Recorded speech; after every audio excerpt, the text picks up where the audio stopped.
Nining higayon na atong tubagon ang pangutana, Diyos ba ang gabuhat sa impyerno?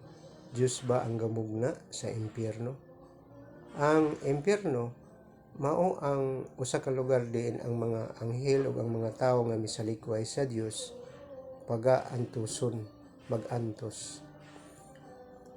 Ug ang dakong pangutana, kaya ba kining mugnaon sa Dios? Kaya ba kining buhaton sa Dios? Ang tubag, dili niya kini kayang buhaton. Dili niya kini kayang mugnaon. Tungod kay ang Diyos gugma og kaluoy. Ang mao kini ang kinaiya sa Dios, mao kini ang iyang nature, ug dili kini mausab bisan pagkapila makasala ang mga anghel, bisan pagkapila magpakasala ang mga tao. Kini maong kinaiya, dili kini mausab.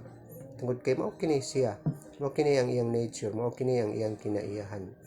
Gani sa dihang gipaantos siya mismo sa Kalbaryo, gilansang sa krus ug gipatay, kining maong kinaiya wala na usab. Nagpabilin kini nga perpekto diha sa iyang kaugalingon. Nagpabilin kini nga perpekto diha sa iyang kasing-kasing. So sa laktod nga pagkasulti, dili kini kayang mugnaon sa Dios. So ang dakong pangutana, kung dili kini kayang buhaton sa Dios, nganong mitbutho man ang impyerno? Nganong mitungha man ang impyerno? Ana gayoy mga butang nga mutungha human sa usa ka paghitabo.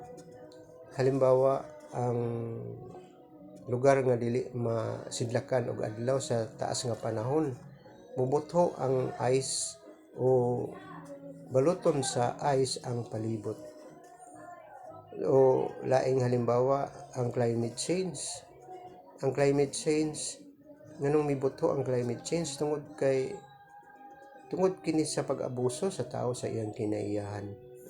Kung wala abusuhi sa tao ang iyang kinaiyahan, dili mo butho ang climate change. So ini usab ang konsepto sa impyerno nga nibutho kini tungod sa pagsalikway sa mga fallen angels sa Dios. Kung wala nila gisalikway ang Dios, dili kini mobutho. So dili maayo nga atong ipasangil ang impyerno sa Dios nga siya nagmugna niini. Tungod kay nibutho ang impyerno isip epekto o bunga sa pagsalikway sa mga fallen angels sa Dios.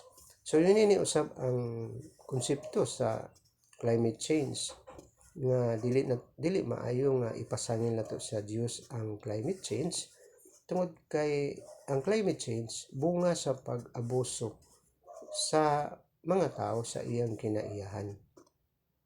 So karon ang sunod nga pangutana, dili ba pwede nga ang mga fallen angels o ang mga tao nga misalikoy sa Dios adto lang ibutang lang nato ato ibutang sa laing planeta aron dili sila magantos sa impyerno?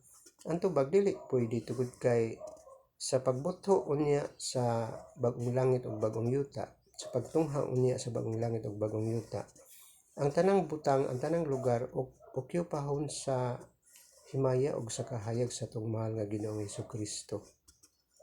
So ang lugar lamang nga dili okyupahon sa iyang himaya ug kahayag, mao lamang ang impyerno, tungod kay ang impyerno konektado sa sala, bunga sa sala. So ato nang gihisgutan sa nangagi natong video nga ang kahayag ug kangit-ngit dili gayon mag-exist at the same time sa usa ka lugar. So kung ang tanang lugar sa bagong langit ug bagong yuta pagaharian sa himaya ug kahayag sa atong Ginoong Hesukristo, dili gayud pwede usab niani ang mga fallen angels ug ang mga tawo nga misalikway sa Dios. So asa sila pwede? Dito ra gayud sila pwede sa lugar nga dili hayagan sa himaya ug kahayag sa atong Ginoong Hesukristo. Ug kanang maong lugar mao ra gayud ang impyerno. Sa dihang gisalikway nila ang Dios, gisalikway nila ang kahayag ug nahimo silang kabahin sa kangit-ngit.